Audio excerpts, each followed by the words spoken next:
지난번은 우리가 바벨론 왕국의 멸망을 잠시 같이 공부했고요. 오늘은 다니엘서 5장. 근데 수많은 그 다니엘서 5장을 우리가 공부할 때 수많은 이제 여러 가지 그 제목을 붙일 수가 있지만 영감의 글은 다니엘서 5장에 대해서 눈에 보이지 않는 순찰자라는 그런 제목으로 다니엘서 5장을 설명하셨습니다. 그래서 발사살 왕이 그 귀인 1,000명을 위하여 큰 잔치를 배설하고 그 1,000명 앞에서 술을 마시니라. 벨사살 왕의 잔치에 눈에 보이지 않는 그는 이제 초청하지를 않았지만 이 세상의 모든 연회장이나 이 세상 어느 곳에든 함께 하시고 보시는 순찰자께서 그 자리에도 참석을 하셨습니다. 그 당시 벨사살 왕이 바벨론에 치려하였을 당시는 바벨론의 치국이 어떠하였는지는 우리가 이제 역사가들과 이제 이 선구자들이 기록해 놓은 것을 통해서 우리가 알 수 있는데요. 우리가 지난번에 잠시 같이 봤죠. 느부갓네살의 부친 나보폴라사르, 그 다음에 그를 이어서 바벨론에서는 가장 위대했던 왕 느부갓네살, 그리고 느부갓네살이 죽은 다음에는 그의 아들이 에윌 모로닥이 했고, 그 다음에 그가 2년밖에 통치를 하지 못했어요. 너무 악해서. 그 다음에 이제 그 중간에 우리가 이름 특이하게 우리에게는 익숙지 않은 그런 사람 몇몇이 그 뒤를 이었습니다. 그런데 벨사살 왕의 그 자리에 있기까지는 그의 아버지 나보나디우스라는 사람이 있었기 때문에 벨사살 왕이 그 자리에 있었습니다. 근데 나보나디우스가 왕위에 오르기 직전에 있던 사람도 너무 악해서 사람들이 이제 반역을 일으켜서 이 나보나디우스를 왕위에 앉혔는데 그는 느부갓네살과는 아무런 상관이 없었어요. 상관이 없었는데 그렇게 그 당시 가장 강력한 지도자였고 왕이었던 느부갓네살과 이 가족 관계를 맺기 위해서 아마 느부갓네살의 딸과 결혼을 하였던 것 같습니다. 그래서 나중에 그 장에 나오는 태우가 그녀였는데요. 그래서 아마 그 사람이 전에 그 사람이 낳은 것인지 그거는 모르겠고 어쨌든 그래서 느부갓네살의 외손자인 벨사살 왕이 이 장에 등장을 하는 것입니다. 그래서 느부갓네살 왕의 친손자가 아닌 외손자가 벨사살이 이제 아주 젊은 나이에 그 당시 이제 바벨론이 점점 망해가는 징조가 여기저기서 보였습니다. 성경에도 이제 이사야에도 엘람과 메데가 일어나서 바벨론을 치라는 말씀이 나오는데요.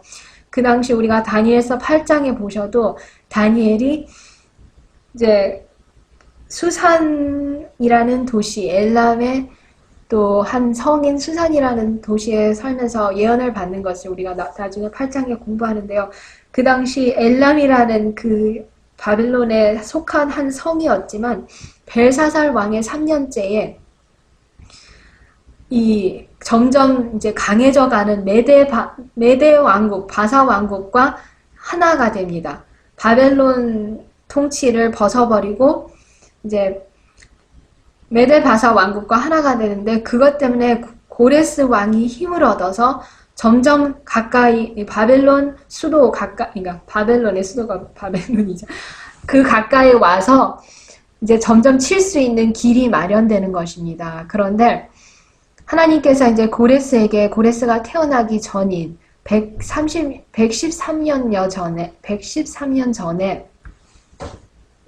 고레스를 대해서 예언을 하시면서 하나님의 백성을 풀어줄 것이라는 그런 예언을 하시면서 이렇게 그 사람을 미리 언급을 하셨는데 이 고레스 왕이 바벨론 왕국을 쳤을 때가 그 나이가 약 61세였습니다.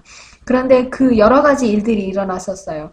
그래가지고 이제 어쨌든 여러 가지 처음에는 바벨론을 치려는 그 징후들이 여럿이 보였는데 한 1년여간 그것이 메데 바사 왕국이 어떤 다른 것에 의해서 어떤 한 강을 고레스가 아주 아끼던 말이 그 강에 빠져 죽었다 그래요. 그래가지고 너무 화가 나서 고레스가 그 강을 강의 물살을 낮추겠다고 그 강을 여러 군데로 파서 이렇게 그 강을 옮겼다 그래요. 그것 때문에 약 1년 동안 바벨론이 메데바사가 치려던 그 계획이 약간 좌절이 됐어요. 그것이 이제 성경의 예언이 되었어요.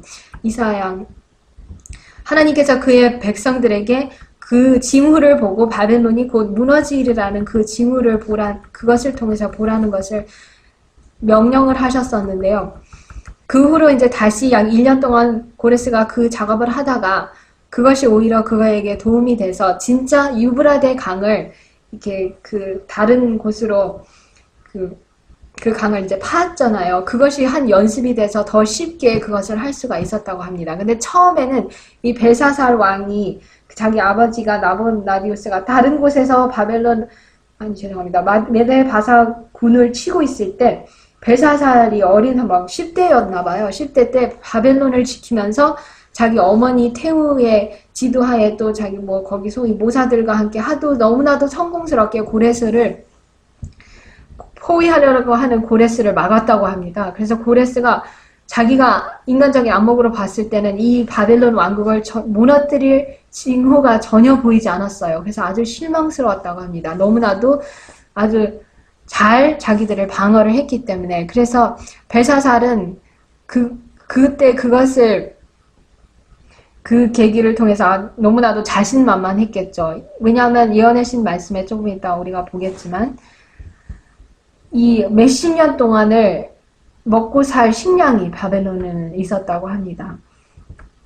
그래서 그 당시 바벨론의 치국이 그러하였던 때입니다. 그래서 경험도 없고 너무나도 이제 처음에 고레스를 잘 막아냈기 때문에 고레스는 이렇게 전술로는 이 왕국을, 이 수도를 무너뜨릴 수 없겠구나. 내가 무슨 다른 전략을 짜지 않는 한 이 성을 무너뜨릴 수 없다 해서 잠시 이제 물러선 이때에 다른 일을 준비하고 있죠. 유브라데 강을 파서 이제 그 경로를 다른 데로 이동하는 그 일을 하고 있을 때 벨사살 왕은 이 1,000명을 위한 이런 성대한 잔치를 이렇게 베풀었습니다. 그 당시에 대해서 선지자와 왕 522쪽에 다니엘의 생애 말년에 이르러 60여 년 전에 그와 그의 히브리 친구들이 사로잡혀 왔던 나라에는 큰 변화가 일어났다.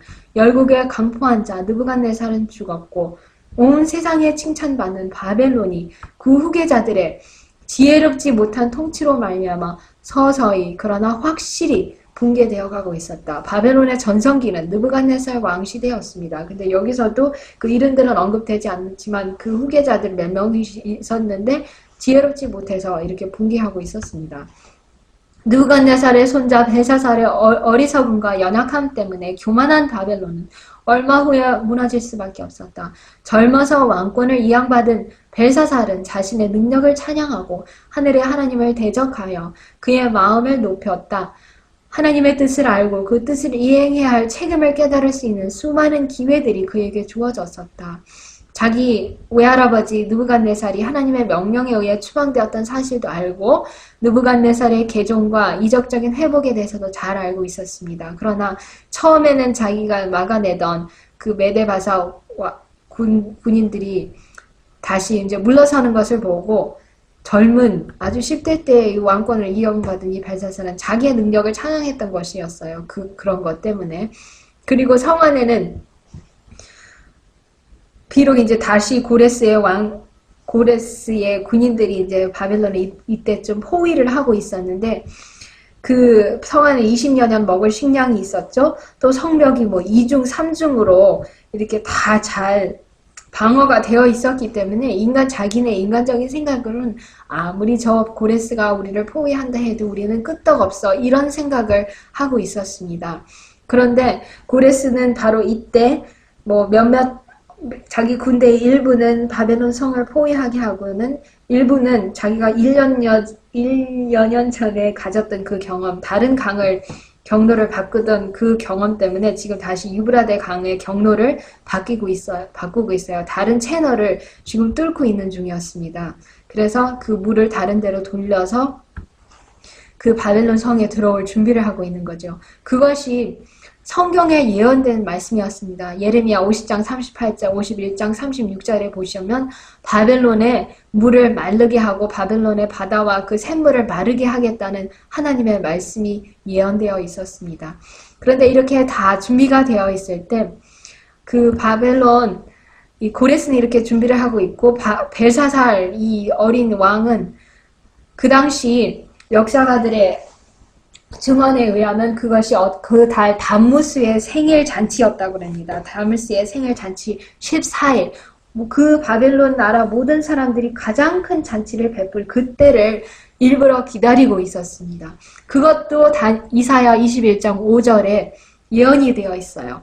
거기에 보면 하나님께서 가장 캄캄한 방에 이 바벨론을 조용히 치겠다는 그 말씀이 있었는데 그 벨사살 왕이 그런 잔치를 열었던 이유도 그렇게 자기들을 포위하고 있는 고레스를 건방지게 소년다운 그런 건방짐으로 놀리고 자기들을 포위한 그것을 경멸하기 위해서 더 흥청망청 그런 잔치를 열었다는 역사의 기록이 남아 있습니다. 그래서 또 여기에 보셔도 얼마나 술 취했는지 아주 그런 어린 나이에 너무나도 술을 사랑하는 그런 타락한 왕이었던 것을 우리가 볼 수 있어요. 오래지 아니하여 불운이 닥쳐왔다. 바벨론은 메대와 바사 연합군의 총사령관인 메대 사람 다리오의 조카 고레스에게 포위되었다. 그러나 그 튼튼한 성벽과 구리문으로 난공불락의 요새처럼 보이는 성체가 유브라데 강의 보호를 받고 있고 풍부한 식량을 저장해 두었으므로 주색에 빠진 군주는 안락함을 느끼고 환락과 주연으로 세월을 보냈다.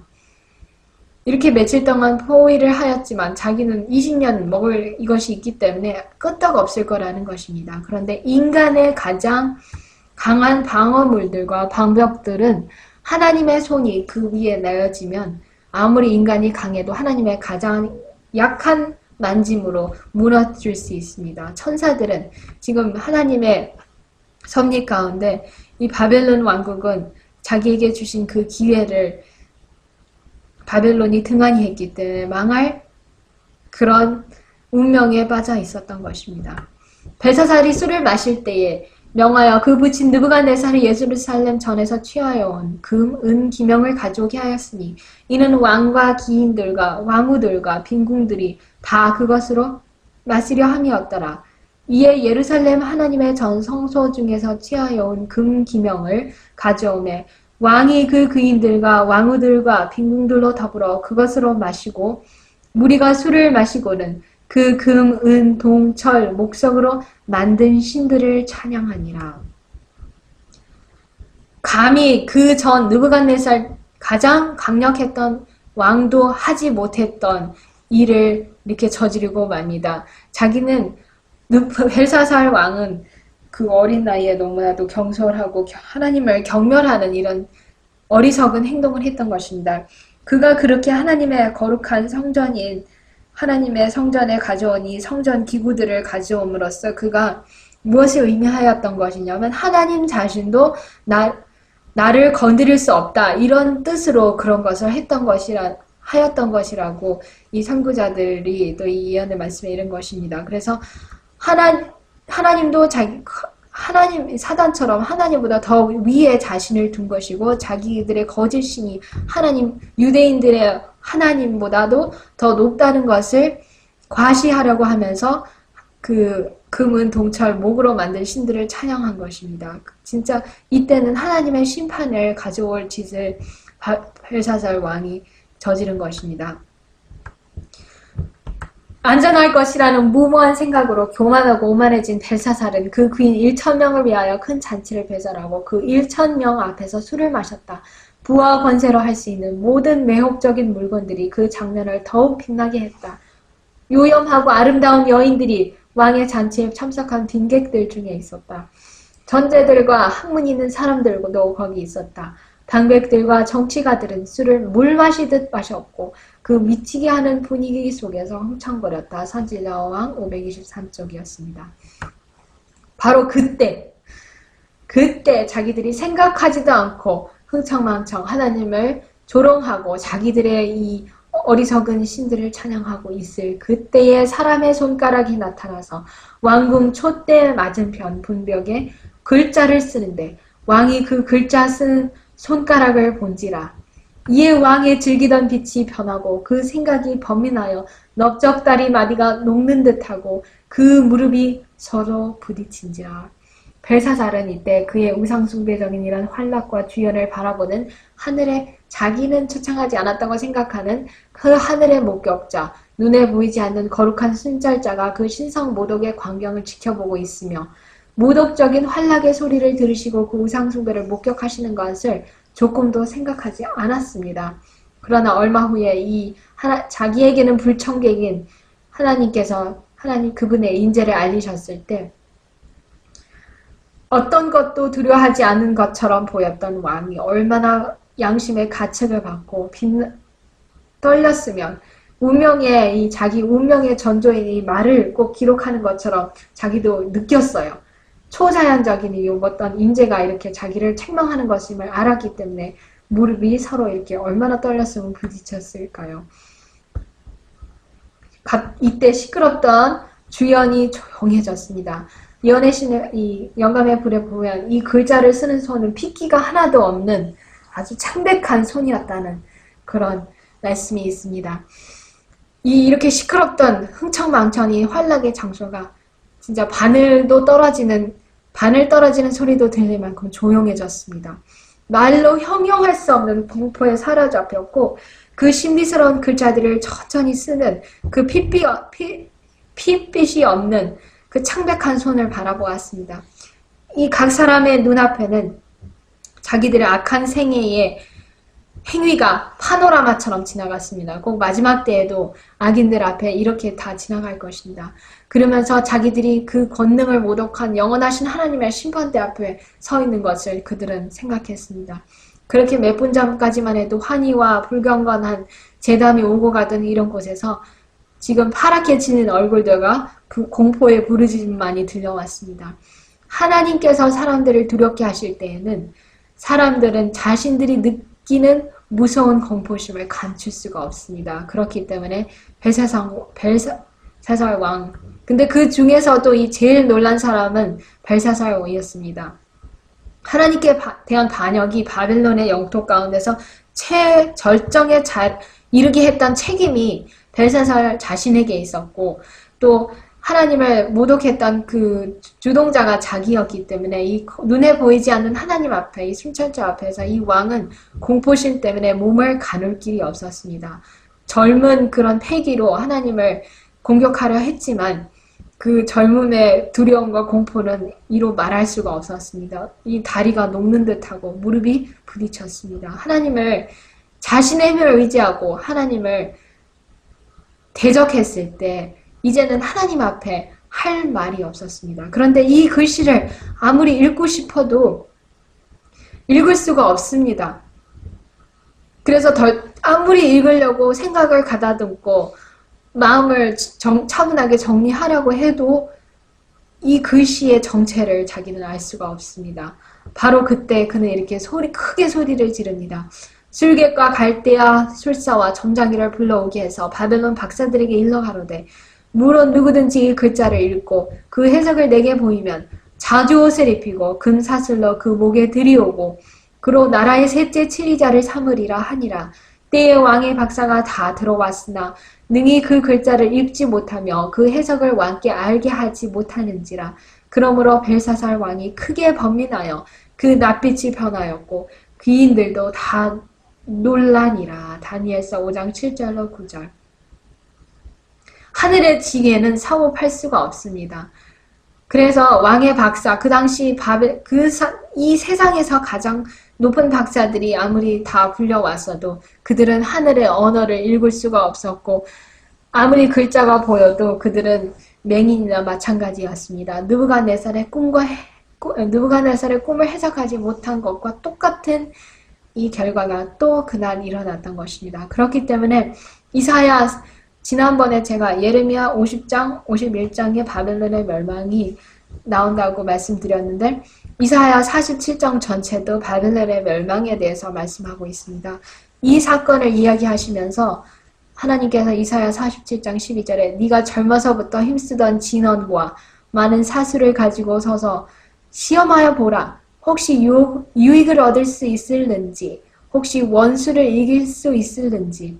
내가 많은 모략을 인하여 피곤케 되었도다. 하늘을 살피는 자와 별을 보는 자와 월삭에 예고하는 자들로 일어나 내게 임할 그 일에서 너를 구원케 하여 보라. 보라, 그들은 초계 같아서 불에 타리니 그 불꽃의 세력에서 스스로 구원치 못할 것이라. 이 불은 더럽게 할 숯불이 아니요. 이렇게 그래서 이사야 47장 12절로 14절에 그 바벨론이 멸망하던 그때 이런 하늘을 살피는 박사들, 뭐 월삭에 대해서 예고하는 이런 모든 점쟁이들 다 불러서 자기들을 구원하게 하려고 해도 그들의 일이 허사였고 너를 구원할 자가 없으리라고 하나님께서 예언하셨습니다. 하나님께서 예언하신 것은 꼭 이루어집니다.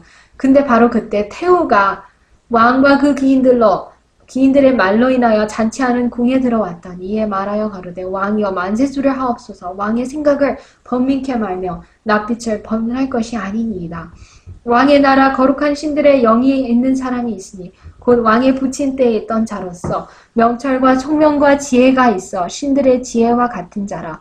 왕의 부친 느부갓네살 왕이 그를 세워 박수와 술객과 갈대아 술사와 점장이의 어른을 삼으셨으니 왕이 벨드사살이라 이름한 이 다니엘의 마음이 민첩하고 지식과 총명이 있어 능히 꿈을 해석하며 은밀한 말을 밝히며 의문을 파할 수 있었음이라. 이제 다니엘을 부르소서. 그리하시면 그가 그 해석을 알려드리리이다.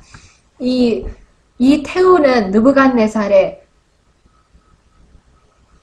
딸이었을 것입니다. 딸이었기 때문에 이 느부갓네살의 그때 그 꿈을 해석하지 못했을 때 그녀 아버지가 범인했을 때 다니엘이 하였던 그 일을 그녀는 분명히 기억을 하고 있었을 것이에요. 그래서 이렇게 벨사살 왕에게 와서 이렇게 이분을 꼭 부르라고 이렇게 그에게 당부를 하는 것입니다. 그들의 거짓 신을 찬양하는 이런 환락의 잔치를 베풀고 있을 때, 그러면서 자기들이 포로로 잡혀온 이런 유대인 사람들을 놀리고 있을 때 바로 그 참 하나님의 종이고 자기들이 포로라고 놀리던 이 다니엘만이 그들을 자기의 그 공궁에서 구해낼 수 있었던 사람입니다. 이제 시간이 없어서 늦지는 않았지만 벨사살 왕이 다니엘이 그의 앞에 왔을 때 네가 그 포로로 잡혀온 여기 나오죠. 내가 우리 부왕이 유다에서 사로잡아온 유다 자손 중에 그 다니엘이냐 이렇게 덜덜 떨면서도 꼭 포로로 잡혔다는 그 사실을 언급을 해야 되겠습니까? 내가 내게 대하여 들은즉 내 안에는 신들의 영이 있으므로 내가 명철과 총명과 비상한 지혜가 있대야 하도다. 그러면서 지금까지 여러 박사 술객을 내가 불렀으나 그들이 그 글도 읽지 못하고 해석도 못하였는데 내가 이 글을 읽고 해석을 해주면 내가 자조옷을 입히고 금사슬을 내 목에 두려고 나라의 셋째 치리자를 삼으리라고 이렇게 말을 했습니다. 그랬을 때 이런 공포에 사로잡힌 군중 앞에서 다니엘이 이렇게 불렸을 때 다니엘은 60여 년이 지난 후였거든요. 이 계산을 해보면 적어도 80 이상의 어르신이었을 것입니다. 다니엘은 그때. 그런데 다니엘은 왕의 약속에 동요되지 않았고 지극히 높으신 하나님의 종으로서 침착하고 위엄 있게 서서 아첨의 말을 하지 않고 이 운명의 하나님의 운명의 기별을 전합니다. 왕의 예물은 왕이 스스로 취하시며 왕의 상급은 다른 사람에게 주소서. 그럴지라도 내가 왕을 위하여 이 글을 읽으며 그 해석을 알게 해드리겠다고 하였습니다. 그러면서 먼저 벨사살 왕에게 아첨을 하지 않습니다. 아첨을 하지 않고 따끔하게 책망을 합니다. 당신께서 지극히 높으신 하나님께서 왕에 붙인 느부갓네살에게 나라와 큰 권세와 영광과 위엄을 주셨고 큰 권세를 주셨는데 이 느부갓네살 왕이 마음이 높아지고 뜻이 강팍해져서 교만행할 때 그 왕위가 폐한바되고 인생 중에서 쫓겨나서 그 마음이 들짐승의 마음과 같이 되었고 또 들나귀와 함께 거하며 소처럼 풀을 먹으며 그 몸이 하늘 이슬에 젖었으며 지극히 높으신 하나님이 인간 나라를 다스리시며 자기의 뜻대로 그것을 누구에게든지 그 위에 세우시는 줄을 알기까지 이르게 되었나이다. 그런데 벨사살 왕이여 왕은 그의 아들이 되어서 이것을 다 알고도 오히려 마음을 낮추지 아니하고 도리어 스스로 높여서 하늘의 주제를 거역하고 그 전 기명을 왕이 앞으로 가져다가 왕과 기인들과 왕후들과 빈궁들이 다 그것으로 술을 마시고 왕이 또 보지도 듣지도 알지도 못하는 금, 은, 동, 철과 목석으로 만든 신상들을 찬양하고 도리어 왕의 호흡을 주장하시고 왕의 모든 길을 작정하시는 하나님께는 영광을 돌리지 아니한지라. 이러므로 그의 앞에서 이 손가락이 나와서 이 글을 기록하였느니라. 다니엘 5장 17절로 24절 말씀이었습니다. 선지자는 먼저 그가 익히 알고 있지만 아까 그를 구원할 수 있는 겸손의 공과를 그에게 가르치지 못했던 문제들을 벨사살에게 상기시켰다. 선지자는 느부갓네살의 범죄, 타락, 그리고 여호와께서 그를 다루신 일, 곧 그가 받은 주권과 영광, 그의 교만에 대한 하나님의 심판과 후에 그가 이스라엘의 하나님의 능력과 인내를 인정한 것을 말한 후에 담대하고 힘있는 말로 왕의 큰 죄악에 대하여 벨사살을 견책하였다. 이 벨사살은 그의 외할아버지 느부갓네살의 경험을 옳게 이해하지 않았고 자신에게도 매우 의미 깊은 사건들이 주는 경고에 주의하지 않았습니다. 참 하나님을 알고 순종할 기회가 주어졌지만 마음에 두지 않고 오히려 하나님께 하는 반역의 결과를 그는 지금 거두고 있었던 것입니다. 그러면서 이 메네라는 이 메네는 이 직역을 하면 번호가 매겨지고 혹은 또 헤아리다, 숫자가 헤아려졌다 그런 뜻입니다. 그리고 대겔은 무게를 재다. 그리고 우바르신이나 또 베레스는 그 워낙 그 스트롱 사전에 가면 워낙 그는 똑같아요. 똑같은데 그것이 조각들로 끼어져서 나누어지다 혹은 또 나누다 이런 뜻입니다. 이제 처음에는 메네 데겔 우바르신인데 해석할 때는 메네 데겔 베레스로 이렇게 해석을 하는데요. 그 베레스는 같은 어근이에요. 우바르신이 이제 어근에서 이 파생됐다고 해야 되나요? 그 이제 같은 뜻이에요. 뒤로 들어가 보면 이제 여기서 이제 더 파생되는 그런 뜻인데 어쨌든 그 나라가 여러 조각들로 뭐 나뉘어져서 아예 부서져서 그릇이 깨지면 다 깨지면 멸망하고 해체되고 다시 붙일 수가 없듯이 그런 뜻으로 메데 바사에 의해서 그렇게 다 부스러져서 멸망할 것이라는 그런 뜻입니다. 그래서 다니엘이 그것을 설명하죠. 기록한 글자는 이것이니 곧 메네 데겔 우바르신이라 그 뜻을 해석하건대 메네는 하나님이 이미 왕의 나라를 세워서 그것을 끝나게 하셨다 하며 데겔은 왕이 저울에 달려서 부족함이 배었다 하며 베레스는 왕의 나라가 나뉘어서 메대와 바사 사람에게 준바되었다 함이니이다. 하나님께서는 이 사람들에게 자기의 이런 운명과 자기들이 선택한 결과를 보여주도록 하실 때는 그들이 익히 알고 있다는 이런 예화들을 사용해서 그들을 깨우쳐 주십니다. 그 당시 우상 숭배자들인 이 바벨론 사람들 사이에도 이 신들은 항상 이들의 행위를 저울에 재본다는 그런 말들이 오갔다 그래요. 그래서 선한 행실이 악한 행실보다 더 무겁고 많으면 어떤 사람이 이제 자기의 상급을 받고 이제 거꾸로 악한 행실이 선한 행실보다 많으면 형벌을 받는다. 이런 말이 우상 숭배자들 사이에도 오고 갔다는데 하나님께서 일부러 그들이 알고 있는 그런 예화를 통해서 너도 도덕적으로 부족함이 보여서 지금 너무나도 너 악하기 때문에 악함으로 무겁기 때문에 망할 수밖에 없다는 것을 벨사살 왕에게 보여주었습니다. 이에 벨사살이 명하여 무리로 다니엘에게 자주옷을 입히게 하며 금사슬로 그의 목에 들이오게 하고 그를 위하여 조서를 내려 나라의 셋째 치리자를 삼으니라. 특이하게도 자기가 곧 망한다는 그런 무서운 심판을 해석해 주었지만 벨사살은 어쨌든 그 약속은 지켰습니다. 그래서 즉시 나라의 셋째 치리자를 이렇게 삼았는데 다니엘이 왜 셋째 치리자였는지는 처음에는 이 역사가들이 성경을 고등 비평가들이 놀렸다고 합니다. 왜냐하면 성경 이외에 벨사살이라는 왕이 이 바벨론 그 역사 기록들이 안 나와 있었다고 합니다. 그런데 나중에 자기들이 발견해 보니까 이제 바벨론 왕들의 이름이 나부나디우스인데 그 나부나디우스가 이때 어디 가 있었다고 합니다. 메데바사 군인들과 싸우느라고 다른 성에 가 있었는데 그때 바벨론 성을 치리하는 것을 자기 아들인 벨사살에게 맡겼기 때문에 두 번째 치리자였다는 것이 증명이 됐어요. 증명이 돼서 첫 번째 진짜 왕은 나부나디우스 그의 아버지고 두 번째는 자기고 벨사살이고 그 다음 자기가 줄 수 있는 지위는 셋째 자리밖에 없었습니다. 그래서 셋째 치리자를 삼은 것임을 우리가 이제 역사는 항상 성경이 먼저고요. 아무리 역사가들이나 이런 모든 것들이 성경을 놀려도 성경에는 항상 역사가들의 증언은 나중에서야 성경이 맞았다는 것을 그들도 인정할 수밖에 없는 것입니다.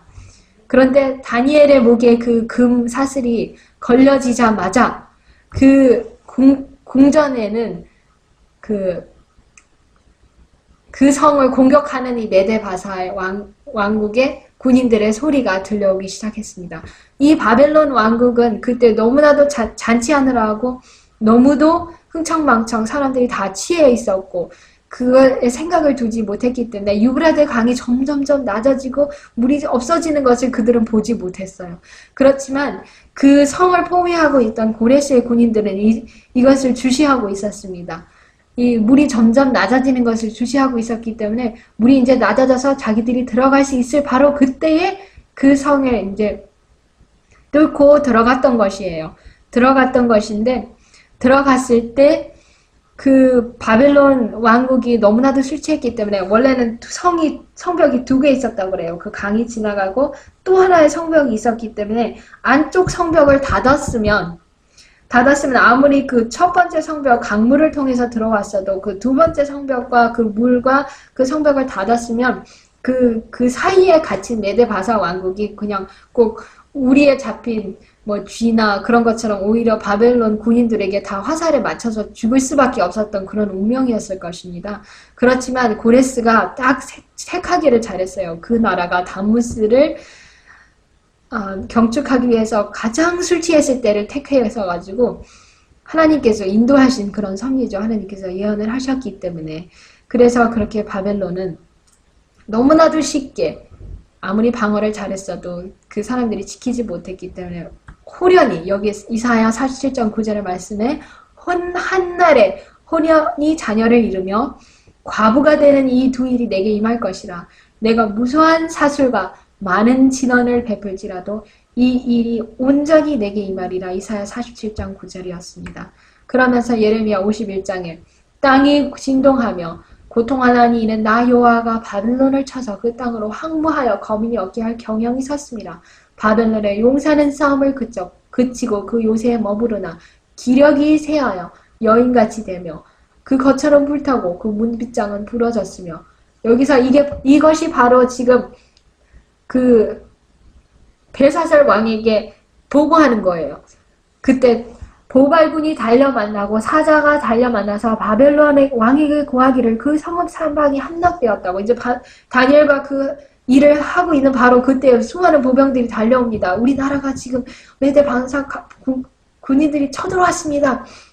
지금 모든 나루가 뺏겼습니다. 갈밭이 불탔습니다. 군사들이 두려워합니다 하면서 할 때 벨사살은 이미 자기 운명을 다 들었기 때문에 싸울 수도 없고 싸울 힘도 없어서 타작마당과 같이 수수대와 같이 이렇게 망하리라는 이 성경 이 말씀 그대로 망한 것을 우리가 예레미야 51장 29절에서 33절까지 보게 되었습니다.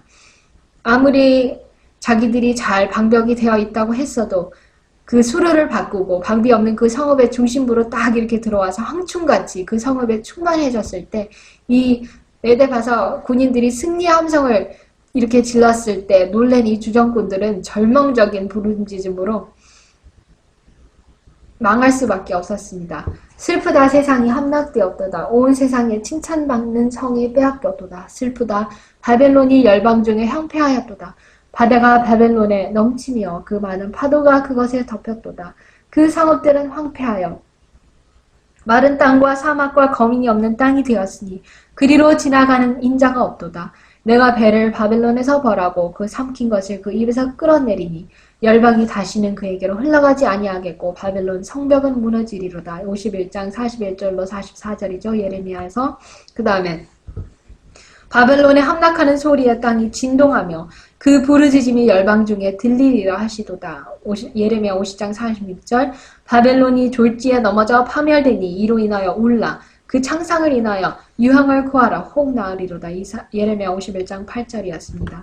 그리고 멸망시키는 자가 바벨론에 임했을 때 하나님께서 예언을 하셨어요. 중간에 보시면 만군의 여호와라 일컫는 왕이 이같이 말씀하시되 내가 그 방백들과 박사들과 감독들과 관장들과 용사들로 취하게 하리니 그들이 영영이 자고 깨지 못하리라.